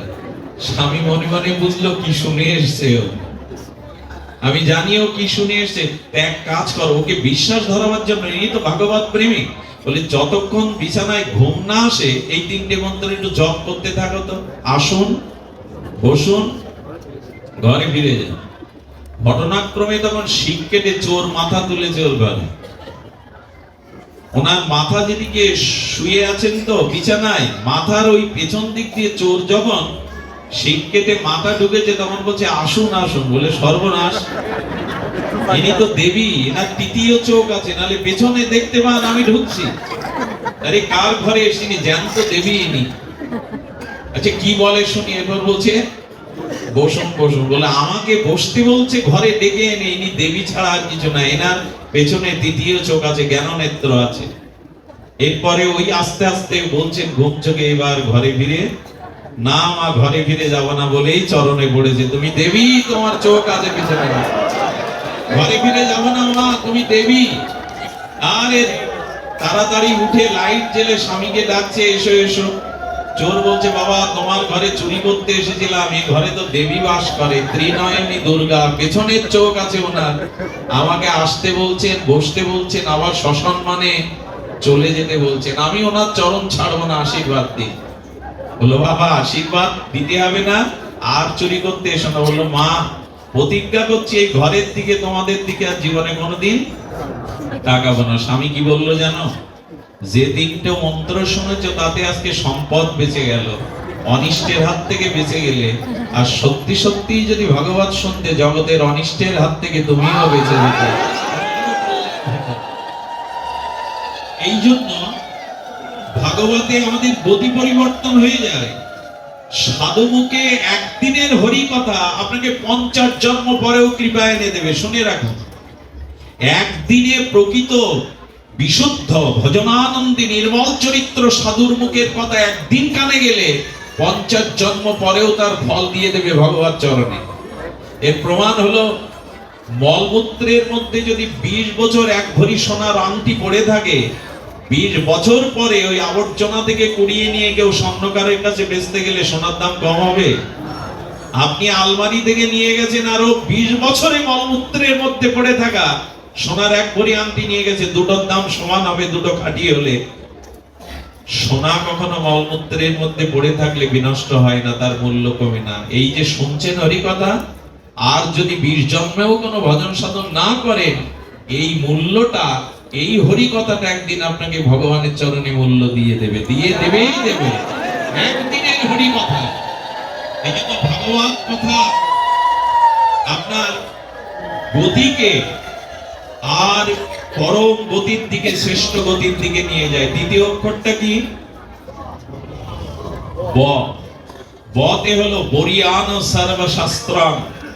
এই ভাগবত হলো সমস্ত শাস্ত্রের সার, সর্ব বেদান্ত সার, অমল পুরাণ শ্রীমদ ভাগবতম। একটু ধ্যান দিন, ভাগবত কেন? কারণ সমস্ত নিখিল বেদাদির সার হলো ভাগবত। ভাগবতে নেই এমন কিছু নেই। আচ্ছা রামায়ণে ভাগবত নেই, কিন্তু ভাগবতের মধ্যে রামচরিত্র কথা 3 অধ্যায় আছে, 3টে অধ্যায় জুড়ে আছে। আচ্ছা লক্ষ্য করুন, রামায়ণে ভাগবত নেই কিন্তু ভাগবতের মধ্যে রামায়ণ আছে। মহাভারতের মধ্যে ভাগবত নেই, অথচ ভাগবতের মধ্যেই মহাভারতের অংশ বা গীতাও আছে, সবই আছে এর মধ্যে। অমল পুরাণ। ভাগবত হলো শিরোমণি, মুকুটমণি। ভাগবত হলো কলিযুগের সূর্য। এই ঘোর ও তামসিক অন্ধকারে, কাম কামনার অন্ধকারে নিমজ্জিত যুগে ভাগবতই হলেন সূর্য। যখন গোবিন্দ বিদায় নেবেন দাপরের অন্তভাগে, তার প্রকট লীলা সমাপ্ত করে 125 বছরের এই দ্বারকা লীলা, মথুরা লীলা, বৃন্দাবন লীলা তিনি অপ্রকাটে গমন করবেন, তখন উদ্ধব বলেছিলেন তোমার চরণ এই ধরার ধুলি থেকে বিদায় নিলে কলি নেমে আসবে, অন্ধকার নেমে আসবে প্রভু, এই কলিহত জীবের উপায় কি হবে? গোবিন্দ বললেন আমি নিত্যলোকে ফিরে শুধু যাব না, আমি ভাগবতের মধ্যে নিজেকে প্রকাশ করব। তাই কলিযুগে যারা ভাগবত ধর্ম আশ্রয় করবে, ভাগবতের মধ্য আশ্রয় করবে, ভাগবত আমি অভিন্ন, এই ভাগবত তাকে আলো দেখাবে, ভাগবত তাকে কল্যাণ করবে। এই জন্য ভাগবত পাঠ। কিন্তু ভাগবতের নামে ভাগবতী শুনতে হবে, ভাগবতের মহিমা শুনতে হবে। এই মহিমা বড় বিরল। এই জন্য সারা পৃথিবীতে ভাগবতের জয় জয়কার। এই জন্য তবে এই সুযোগ নিচ্ছে আমার মতো কিছু মানুষ। এখন ভাগবত পাঠ করতে উঠলেই সব পাওয়া এসে জুটবে, সম্মান, অর্থ, খ্যাতি। এই জন্য যেন এই আসনে আমরা না বসি, নিজের কল্যাণ, জীবের কল্যাণের নিমিত্তে গুরুদেবের আশীর্বাদে যশ, খ্যাতি, পূজা, প্রতিষ্ঠা, নাম, সুনাম এগুলি ত্যাগ করে শুধু ভগবানকে আনন্দ দেওয়ার জন্যই যদি এই আসনে বসা যায়, তবে এই আসনের মর্যাদা দেয়া হবে। এখন ভাগবত পাঠ সকলেই করতে চাইছে আমার মতো। আমি তো নগণ্য মূর্খ, বিষয় অন্ধকারে পড়ে থাকা নর্দমার কীট। কিন্তু ভাগবত বলছেন পরমহংস সংহিতা, এটা পরমহংস সংহিতা। এই ভাগবতের মূল্যায়ন সকলের উপরে অভিন্ন। গোবিন্দ কলেবার, কলির ভাস্কর সূর্য সম এই সর্ব বেদান্ত সার অমল পুরাণ, পুরাণ কুলতিলক শিরোমণি ভাগবত। শুধু অর্থের জন্য, যশ খ্যাতির জন্য, বিজ্ঞাপনের জন্য যেন এই আসনকে কলঙ্কিত না করি। আসলে পাঠ করতে উঠলেই টাকা ছুড়বে আপনার গায়ে, সম্মান ছুড়ে মারবে, এখন সব এসে হাজির হবে। এই জন্য তো এই আসনে বসবার আমার মতো মাদিস্য জীবদের ভেতরে একটা কাজ করে, যদি বসতে পারতাম। কিন্তু এই আসনটার অপমান যেন না করি আমরা। এটা ব্যাসপীঠ, এটি সাধারণ কোন আসন নয়। এটি পূর্ণ প্রজ্ঞাপান, পূর্ণ শ্রদ্ধা, পূর্ণ ভজন। এটি গুরুদেবের বিশেষ আশীর্বাদ। পরম্পরা না থাকলে ভাগবতে কাজ হবে না সুধীজন। এই জন্য ভাগবতের তৃতীয় অক্ষরটা কি শুনলাম আমরা? গতে, বতে। বতে হলো বরিয়ান সর্ব শাস্ত্র সারং। ভাগবত হলো সমস্ত শাস্ত্রের সার। এর অক্ষর অক্ষর নয়, অক্ষর রূপী রসব্রহ্ম ভগবান এর মধ্যে প্রকাশ হয়েছে। যেন ভাগবতের অক্ষর প্রেজে ছাপানো কোন পুস্তকের অক্ষর নয়, অক্ষর ব্রহ্ম। সবশেষ অক্ষরটা কি? ত। এই ততে হলো তরণী। ওই যে আগে সাগরের কথা বললাম, সাগরের সাঁতরে পার হওয়া যাবে না। একটা নৌকা, দৃঢ় নৌকা বলেছে, দৃঢ় পল্লব, অর্থাৎ দৃঢ় নৌকা লাগবে, খুব শক্ত নৌকা। ঢেউয়ের প্রতিকূলে আঘাত পেতে পেতে যে ওপারে যেতে পারে। নৌকা ছাড়া পার হতে পারবেন আপনি? পার হতে পারবেন না। এই ভাগবত হলো তরণী, যে তরণীতে উঠলে এই মৃত্যুময় সংসার সাগর থেকে ওপারে যাওয়া যায়, ভগবানের ধামে ফিরে যাওয়া যায়। এটি হলো তরণী, যে একে আশ্রয় করলে যাওয়া যায়। আর সবশেষে বলবো, ভাগবত শ্রবণ করে 4টে ফল পাবেন যদি শ্রবণের মতো শ্রদ্ধা রেখে শ্রবণ করেন। আর আপনি পরীক্ষিত যদি শ্রোতা হয়ে, শ্রদ্ধালু হয়ে শ্রবণ করেন, আর যদি সেই বক্তা প্রকৃত ভাগবত আচার্য হন, তবে ভাগবতে 4টি ফল পাওয়া যাবে। অনেকেই মনে করছেন এই 4টি ফল ধর্ম, অর্থ, কাম, মোক্ষ না। আচার্যরা বলেছেন, একটু অন্যভাবে ব্যাখ্যা করেছেন আমাদের বৃন্দাবনের এক আচার্য প্রভুপাদ।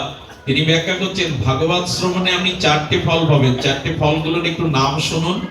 আসলে এই ফল মানে এখানে ওই ফলের যে গুণ, ওই ফলের যে লক্ষণ, সেটা পাবেন আপনি। একটি হলো সুপারি, একটি হলো নারিকেল, একটি হলো আম্র, আর একটি হলো কদলী। কদলী মানে কলা। প্রথমে সুপারিটা বলি, আগেই বলেছি ভাগবত পাঠ শুনলে সুপারি পাবেন। সুপারির লক্ষণ বা সুপারির গুণ পাবেন। এখানে লক্ষণ বা গুণ বলা হয়েছে। যেমন কর্ম ফল বলি আমরা, কর্মের কি গোটা একটা ফল দেখা যায়? পরিস্থিতি কর্মফল রূপে আমাদের জীবনে, আর সেই জন্য বলি কর্মফল। তেমন সুপারি, যে কোনো মাঙ্গলিক আরাধনা পূজাতে সুপারি লাগে। এই জন্য পূজার একটা বিশেষ উপকরণ সুপারি। এই জন্য এখানে সুপারি শব্দের অর্থ হলো ভাগবত শ্রবণ করলে সুপারি ফল পাবেন, মানে সুপারি মানে পূজাতে কাজে লাগে। আর পূজা শব্দের আবিধানিক অর্থ হলো আরাধনা বা সেবা, অর্থাৎ যারা ভাগবত শুনবে তাদের মধ্যে সেবা ভাবনা জাগবে। ওহো, আমি যদি বাড়িতে একদিন ভাগবত দিতে পারতাম, আমি যদি এমনি করে সেবা করতে পারতাম বৈষ্ণবদের, আমি যদি এমনি করে সাধুগুরু বৈষ্ণবের একটু চরণ জল করে একটু মাল্য দান করে ভাগবত দিতে পারতাম, এই সেবা ভাবনাটা জাগবে ভাগবত শ্রবণে। কবে আমার এই সুদিন হবে, কবে আমার এই সৌভাগ্য হবে, আমি একটু আমার গৃহে সাধুমুখে হরি কথা দেব, একটু বৈষ্ণব সেবা হরি নাম দেব। এই ভাবনাটা ভাগবত ফল থেকে পাওয়া যায়। শ্রবণ করতে করতে এই ভাবনা জাগে, কবে আমার হবে, কবে আমি এমনি করে সেবা করতে পারো সাধুগুরু বৈষ্ণব, ভাগবতকে আরতি করতে পারবো, ভাগবতকে প্রদক্ষিণ করতে পারবো মস্তকে নিয়ে, আর সাধুগুরু বৈষ্ণব ভক্ত ভাগবতকে একটু সেবা করতে পারবো। এই সেবা ভাবনা আপনার মধ্যে জাগবে। অনেকে আছে 20 বছর ধরে অনুষ্ঠান শুনছেন, ভাগবতে যাচ্ছেন, অথচ গৃহে একটু ভাগবত দেওয়ার যদি প্রশ্ন করেন, বাবা এত লোকের জায়গা কোথায় দেব, আমার সামর্থ্য নেই, 2 জন বৈষ্ণবকে ডেকে হরিনাম দিন। 2 জন। এক বুড়িমা, আমাদের উত্তরপ্রদেশে লক্ষ লক্ষ বৈষ্ণবের সেবা হয়, পান্ডাল বসেছে, কয়েক হাজার বিঘে জমির উপর পান্ডাল বসেছে। মন্ত্রী মহোদয় থেকে শুরু করে শিল্পপতি সেনেরা 50 লাখ, 60 লাখ, 20 লাখের নিচে কেউ ডোনেশন দিচ্ছেন না সেবার জন্য। এখন যে বাবাজি মহারাজ 108 জগৎগুরু আচার্য ওখানে দাঁড়িয়ে অর্ঘ্যগুলো নিচ্ছেন, ওখানে এক বুড়িমা, সেই কাপড়টা মলিন, বুড়িমা ঠেলে উঠেছে। তাকে যারা গার্ডে ছিল তারা তাকে বেড দিতে পারেনি। কোন ফাঁকে স্টেজে উঠে গিয়ে বলছে, বাবা আমার একটু বৈষ্ণব সেবার স্বাদ জেগেছে। বাবাজি মহারাজ বলছেন, মা কত লাখ টাকা আছে বলো, আমার কাছে দাও, আমি তোমার ইচ্ছা পূর্ণ করবো। উনি আঁচল খুলে 5 টাকার একটা কয়েন বের করেছে। বাবা আমি ভিখারি, কিন্তু আমার স্বাদ জেগেছে দেখে একটু বৈষ্ণব সেবা দেবো, কিন্তু এই পুঁজি আমার। সঙ্গে সঙ্গে ওনার সেবকরা শিষ্যরা আমাকে টেনে হিঁচড়ে যখন বের করে নিতে যাবেন, তখন বলছে, দাঁড়াও মা, তোমার এই 5 টাকায় আজ এই 1000 বৈষ্ণবের সেবা হবে। কি করলেন জানেন? উনি ওনার সেবকদের বললেন, 5 টাকা তখন 1 কেজি টাটা লবণের দাম, 1 কেজি লবণ নিয়ে এসো, আর এই লবণটা সমস্ত প্রসাদীতে দিয়ে দাও, যাতে সবাই এই সেবাটা পেয়ে। আসলে সেবার ভাবনাটা জাগো। সামর্থ্য বাঁধে না, ভগবত কর্মে কোনো সামর্থ্য বাঁধে না, বরঞ্চ ভিক্ষা করে করতে পারলে আরো মধুর। ভিক্ষাতে অভিমান।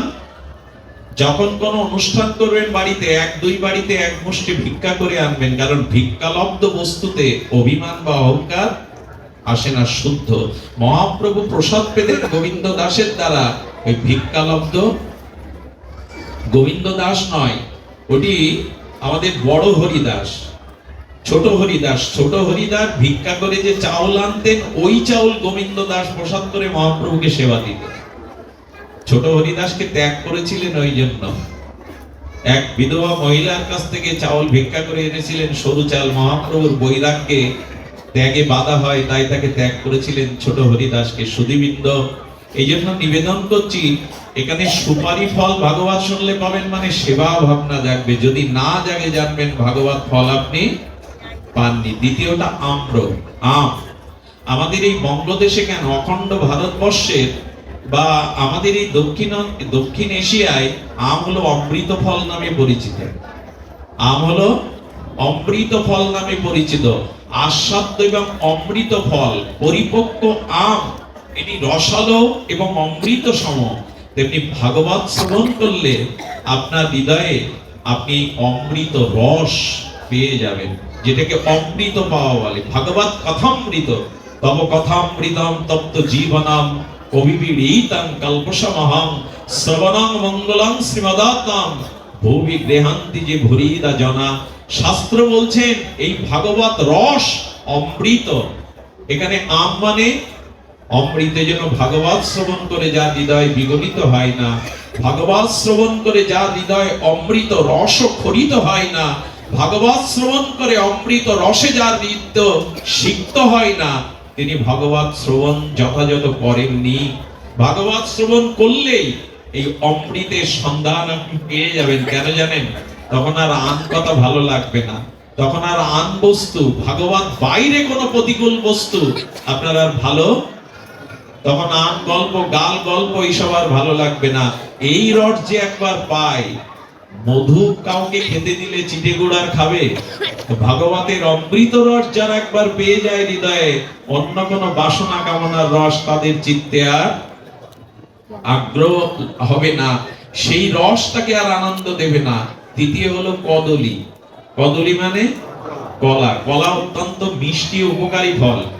সুগারের পেশেন্ট যারা, তাদেরকে কলা খেতে ডাক্তার অধিক কলা খেতে নিষেধ করে। কলা হলো মিষ্টি। ভাগবত শ্রবণ করে তৃতীয় ফল হলো আপনার ব্যবহারের মধ্যে মিষ্টতা এসেছে। তো এতদিন তো ভাগবত শুনছেন, আপনার আচরণে, ব্যবহারে, কথাবার্তায়, চলাবলার মধ্যে মধুরতা এসছে। তো ভাগবত শ্রবণে যদি ব্যবহার না বদলায়, আচরণ, বাক্য, কথা যদি মধুর না হয়, তবে আপনি ভাগবত ফল পাননি। চতুর্থ ফলটা কি বলেছিলাম? নারিকেল। এটাকে শ্রীফল বা দেবফল বলে। এই ব্যাখ্যাটা অপূর্ব। নারিকেলের দুটি পর্ব আছে। প্রথম পর্বটা, বাইরের পর্বটা খুব শক্ত। শক্ত কিনা? যে কোনো পশু পাখি ভেদ করে পারবে না, কতটা শক্ত আবরণ দেওয়া। আর ভেতরে হলো কমল। যেমন জল আছে, তেমন নারকেলের দুধের মধ্যে রসও আছে। এবং ভাগবত শ্রবণ করলে এই সংসারের মোহমায়া আপনার ভিতরে আর ঢুকতে পারবে না। একটা শক্ত আবরণ চলে যাবে। কই, কেউ তো আমার নয়। এই সংসার, এই স্ত্রী পুত্র, এই জগৎ সংসার তো আমার নয়, একমাত্র ভগবানই আমার। আর ভগবানের প্রসাদেই আমি এদের কাছে ঋণী ছিলাম, তাই ঋণ শোধ করতে এসেছি। তখন আর অত মোহমায়া, একটা আবরণ তৈরি হয়ে যায়। একটা আবরণ তৈরি হয়ে যায়। বউ আমার, ছেলে আমার, অমুক আমার, তমুক আমার। এই মোহ ভেতরে ঢুকতে পারে না। নারিকেল মানে বাইরের আবরণটা বড় শক্ত হয়ে যায়, আর ভেতরে ভেতরে ভগবানের জন্য প্রেম রস জেগে ওঠে। ভেতরে ভেতরে আস্বাদন জেগে ওঠে নারিকেলের মধ্যে, যে ভগবত প্রেমকে, ভগবত লীলাকে তখন সে হৃদয়ে সরস করে পায়। তাই ভাগবত শ্রবণের এটি ফল। মুখ্য ফল হলো কৃষ্ণ চরণে প্রেম প্রাপ্তি। সুধীবৃন্দ, সব শেষে একটি কথা বলি, আজকের পাঠ বিশ্রাম রাখি। পূর্ণাহুতির আমার বিশ্রামের সময় এসছে।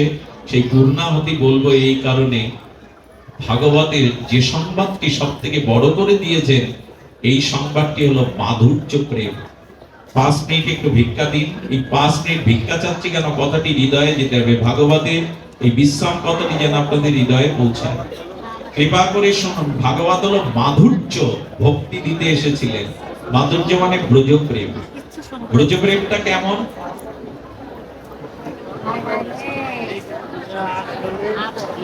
জয় শ্রী গুরু প্রেমানন্দে। আজকের মতো ভাগবত এখানে প্লেট দিচ্ছে কেন এখন? আচ্ছা, আগামীতে যদি মহাপ্রভু কৃপা করে আপনাদের কাছে হরিকথা শোনার বলবার অভিপ্রায় থাকলো। আজ এখানে ভাগবত বিশ্রাম। জয় শ্রী গুরু প্রেমানন্দে। হরি।